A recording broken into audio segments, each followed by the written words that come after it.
Pendant longtemps, j'ai fait partie de ceux qui disaient « il faut aller voter ».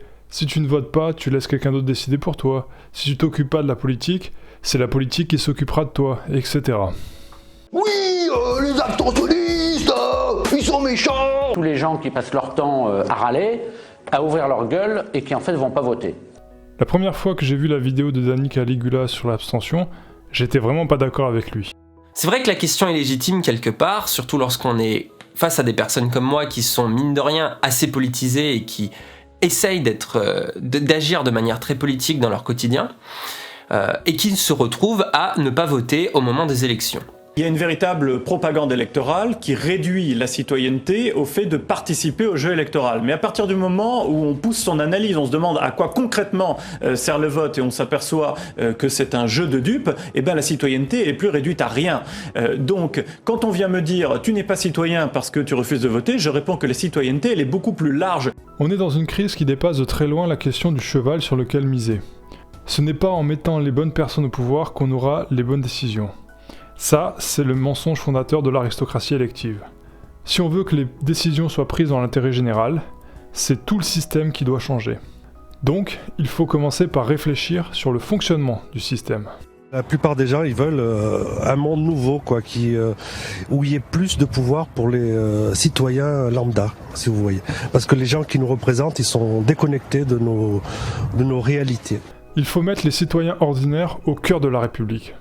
Avec le RIC en toute matière, avec une assemblée citoyenne tirée au sort pour remplacer le Sénat, et au niveau de l'Union pour remplacer le Conseil de l'UE, avec le remplacement du président de la République et du Premier ministre par un collège, comme en Suisse, avec la révocation des élus, avec la reddition des comptes, et ou avec le mandat impératif. Je n'ai entendu aucun candidat porter une critique d'un système dont ils bénéficient tous. Oui, même les petits partis, même ceux qui ne sont pas élus, légitiment le système. Parce qu'ils participent tous à ce cirque, à cette guéguerre pour des postes.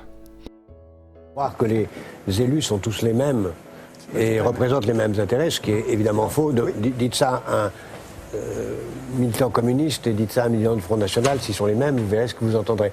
Demandez-leur s'ils ont les mêmes idéaux dans la vie, évidemment non. Demandez si depuis 2 siècles les gens ont défendu les mêmes combats entre Jaurès et Poincaré, évidemment non. Évidemment non. Donc votre raisonnement est absurde. Du moment que les cadres ont accès à des places dans les conseillers municipaux, régionaux et compagnie, la FI et le reste de la gauche, ils se satisfont très bien d'une aristocratie qui les bat en permanence et qui ne leur permettra jamais d'appliquer leurs idées. On ne mord pas le système qui vous nourrit, c'est mauvais pour la carrière. L'un de ces militants tirés au sort s'exprime dans Libération et il dit que tout était verrouillé d'avance. Petits arrangements entre amis qu'il n'a rien pu faire contre des listes quasiment déjà préétablies. On a tendance à voter, mais il n'y a rien qui change. Ils sont tous pareils dans le mauvais sens. Donc c'est pour ça que je ne vais pas voter. Donc je ne vais pas perdre du temps pour être à la fin dégoûté, déçu. Ils disent on vous promet ça, on vous promet ça, on vous promet ça. C'est du blabla. S'il y a du concret, d'accord. Il n'y a pas de concret. Au final, ils sont tous pareils. Le Front National est un parti, comme les autres partis. Et donc, en tant que parti politique, le Front National recherche exactement la même chose que les autres partis politiques, c'est-à-dire un maximum de postes, de places, de privilèges. Il est dans le jeu électoral. C'est un système de clan qui a été mis en place autour de Jean-Luc Mélenchon. Il note dans cette liste qu'il y a par exemple son ancien directeur de campagne, à Jean-Luc Mélenchon, il y a aussi son ancienne coordinatrice de campagne, il y a aussi son ex-épouse, il y a aussi son gendre. Mélenchon, Hamon, Asselineau, même si l'un d'entre eux gagnait les élections, aucun changerait le système en profondeur. Ce sont des aristocrates, ils n'ont pas envie de scier la branche sur laquelle ils sont assis. Et s'ils ne gagnent pas, voter pour eux ça fait monter le taux de participation. Donc ça rend le gagnant plus légitime. Au moment de la primaire de la gauche, c'était ce dont on parlait le plus, le taux de participation. Pourquoi ? Parce que les organisateurs de la primaire attendaient un fort taux de participation pour légitimer leur candidat. Ouais. J'ai eu un déclic en lisant le livre de Bernard Manin. Il y a un passage très intéressant sur la manière dont les parlements ont été inventés durant le Moyen-Âge. Ça explique le lien qu'il y a aujourd'hui entre l'élection et le consentement. Les autorités qui appelaient à élire des représentants insistaient en général pour que ceux-ci soient investis de plein pouvoir, plénipotentiaires en français. C'est-à-dire pour que leurs électeurs se considèrent liés par leurs décisions, quelles qu'elles puissent être. L'intervention de la volonté et du consentement des gouvernés dans la sélection des délégués conférer aux résolutions des assemblées représentatives une force obligatoire.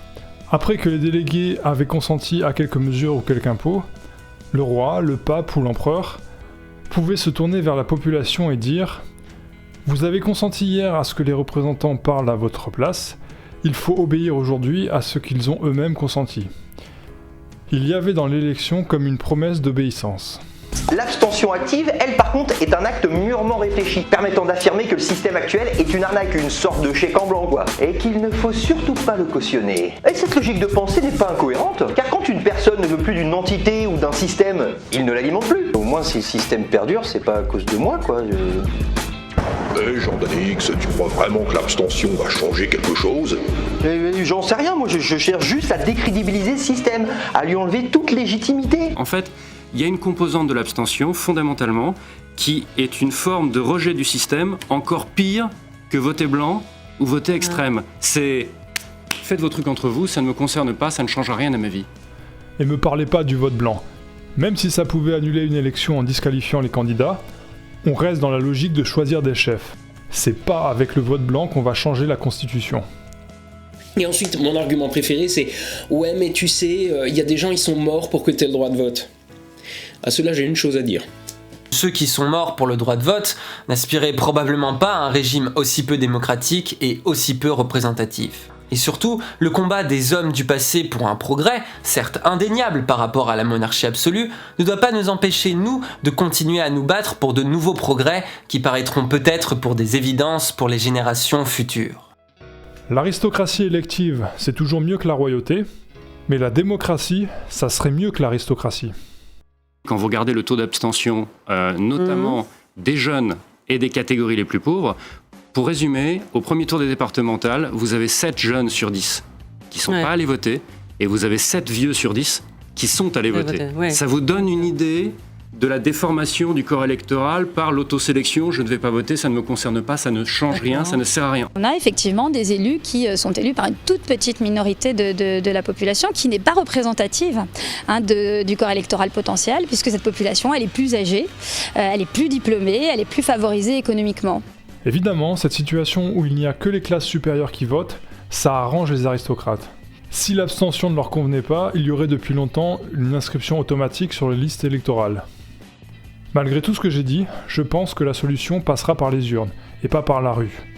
Mais cette solution, ce sera d'élire quelqu'un qui renversera la table. Tant qu'on votera pour des aristocrates qui courent derrière les places, rien ne changera. Pour résumer, on est devant un paradoxe. C'est en votant qu'on ira vers la démocratie, mais pour l'instant, voter, c'est légitimer ce système qui fonctionne contre l'intérêt général. Si vous n'êtes pas d'accord avec cette vidéo, je vous lance un défi. Donnez-moi un article ou une vidéo d'un parti qui dit la même chose et qui porte la même analyse. Et avec des solutions concrètes. Si vous trouvez, je vote pour ce parti, mais si vous trouvez pas, vous arrêtez de faire la leçon aux abstentionnistes. Si vous avez trouvé cette vidéo utile, je vous invite à mettre un like et à la partager. Et aussi, je vous invite à vous abonner. Merci.